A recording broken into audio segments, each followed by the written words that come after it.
ओ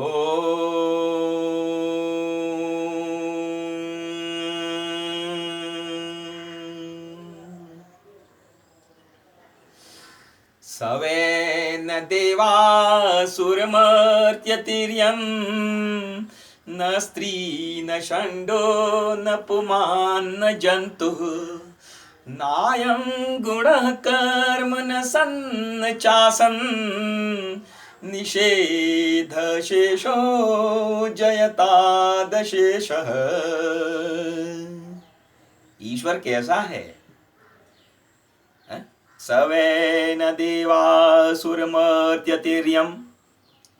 न वो देवता है, न असुर है, न मनुष्य है, न तिर्यक योनि है, नायम गुण कर्म, ना कोई गुण है न कोई कर्म है। तो है क्या? कुछ भी नहीं है। सब कुछ निकालते जाओ, और निकालते निकालते बिल्कुल कुछ भी नहीं बचे, शून्य बचे। शून्य से भी निकाल दो, शून्य भी नहीं। हे भगवान, तो है क्या? वो तो कुछ भी नहीं है, निराकार है, निर्विकल्प है, निर्विशेष है, शून्य है। और शून्य की बात चली तो भारत ने शून्य सभी को दिया, सभी देशों को दिया, सब जगह शून्य की गाथा है कि भारत ने ही शून्य दिया था। तो जब शून्य की बात चली तो गणित की बात चली, गणित की बात चली तो अंक गणित चलेगा, अंक गणित है तो बीज गणित है, और बीज गणित है तो रेखा गणित है, और रेखा गणित है तो कैलकुलस है, कैलकुलस है तो differential calculus, integral calculus, Pythagoras, ये लो जी, ट्रिग्नोमेट्री, ट्रिगोनोमेट्री, त्रिकोणमिति। तो गीता माता में गणित कहाँ है? आर्यभट्ट जी गणितज्ञ, बराह मिहिर गणितज्ञ, भास्कर जी गणितज्ञ, ब्रह्मगुप्त गणितज्ञ। तो गीता माता में हम तो कुछ नहीं जानते, सिर्फ इतना गणित जानते हैं, 1 से 10 तक की गिनती जानते हैं। हमारा कन्हैया वैसे तो जगत गुरु है, लेकिन हमारा कन्हैया कहाँ है?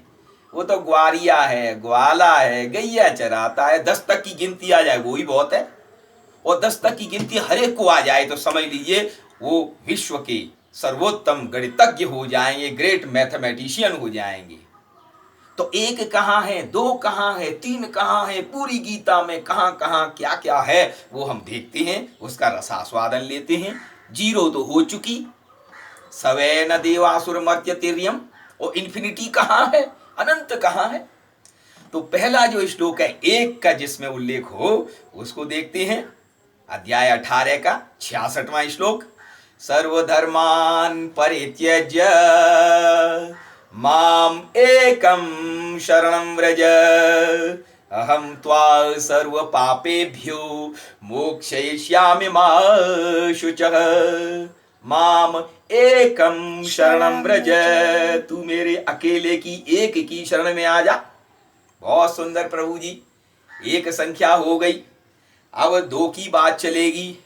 तो 2 की बात चलती है तो श्रीमद् भगवद गीता का अध्याय 15 का 16वां श्लोक, द्वाविमौ पुरुषौ लोके क्षरशाक्षर एव च क्षरः सर्वाणि भूतानि कूटस्थो अक्षर उच्यते। 2 प्रकार के द्वाविमौ पुरुषौ लोके, एक अक्षर है, एक अक्षर है, एक जीवात्मा है, एक शरीर है, एक नश्वर है। तो ये द्वाविमौ पुरुषौ लोके क्षरशाक्षरे वच, क्षर है, अक्षर है। 2 की बात हो गई। अब संख्या 3 पर आते हैं तो अध्याय 14 का 21वां श्लोक है। अर्जुन ने पूछा, कैर्लिंग स्त्रीन गुणानेतानतीतो भवते प्रभु किमाचारः कथम चैतां स्त्रीन गुणानति वर्तते। हे प्रभु, आप अमृत की बात कर रहे हैं, तो इन तीनों गुणों से परे कैसे हुआ जाए और कैसा व्यवहार किया जाए कि जिससे हम तीनों गुणों से अतीत हो जाए, वो प्रभु बताइए। तो इसमें 3 गुणों की बात आ गई। वैसे गीता माता में 3 3 3 3 3 बहुत कुछ भरा पड़ा हुआ है, विस्तार में आगे बाद में देखेंगे। अब 4 की बात आई तो भगवान कहते हैं, चतुर्विधा भजन्ते माम जनाः सुकृतिनो अर्जुन आर्तो जिज्ञासुर अर्थार्थी ज्ञानी च भरतर्षभ।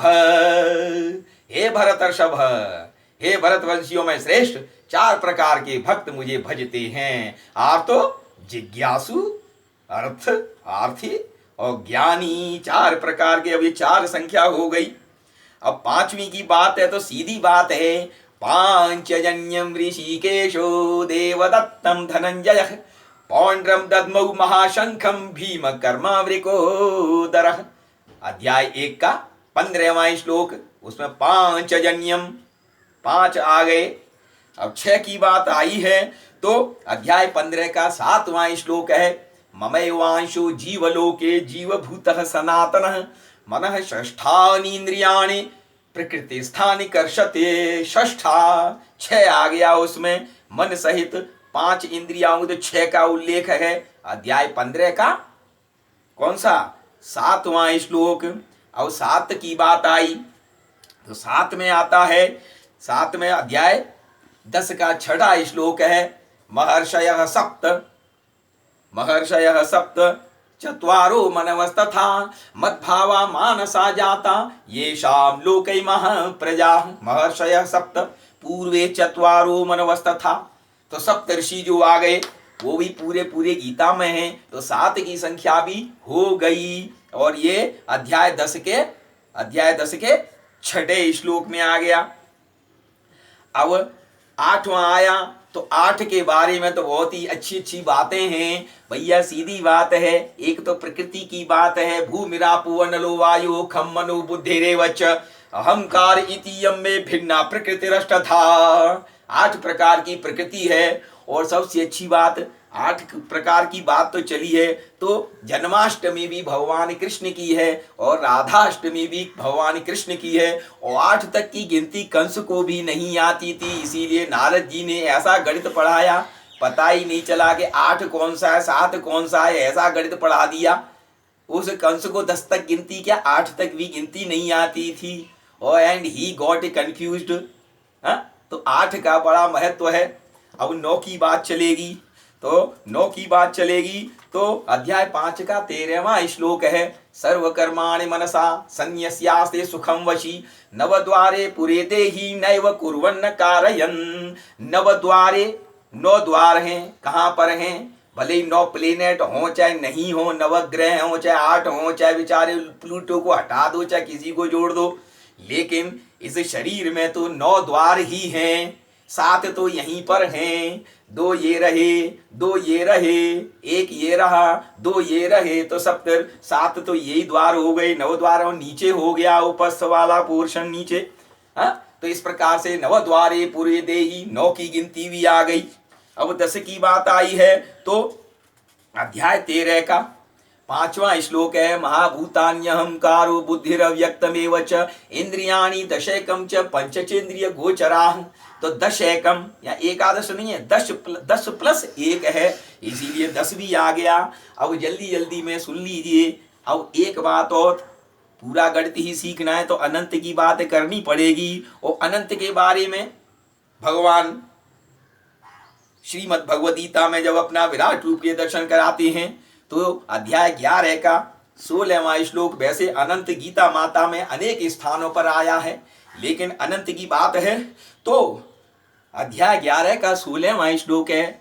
अनेक बाहुदरवक्त्र नेत्रं पश्यामि त्वां सर्वतो अनंत रूपम नान्तं न मध्यम न पुनस्तवादिं पश्यामि विश्वेश्वर विश्वरूप। अनंत रूप वाले, अनंत स्वरूप वाले, तो अनंत की बात आ गई। और भारत के गणितज्ञ सबसे आगे हैं और एक और रहे हैं। एक वैज्ञानिक का, एक गणितज्ञ का नाम है अति उत्तम, उसके बारे में हॉलीवुड ने भी फिल्म बनाई, the man who knew infinity, और उनका नाम है, शुभ नाम है श्रीनिवास अय्यंगर रामानुजन। और उनको वो देवी जो थी, उनकी इष्ट देवी, वो रात्रि में सपने में ही बता देती थी, और उनका नाम था नामगिरी देवी, गॉडेस। और जब ये देवी इतना रामानुजन को इतना सब कुछ बता रही है, तो ये जो देवता है, देव देव जगतपति है, तो ये तो इतना गणित बता देगा। इसको श्री कृष्ण गणित कहिए या गीता माता का गणित कहिए। गणित ही गणित है। और जो श्री कृष्ण को समझ गया वो समझ लीजिए गणित सब समझ गया, इस जीवन का गणित समझ गया। और पार ब्रह्म परमेश्वर जो 16 कला वाला है वो समझ लीजिए कि सब कुछ वो सब सिखा देगा, पूरा जीवन का गणित सिखा देगा।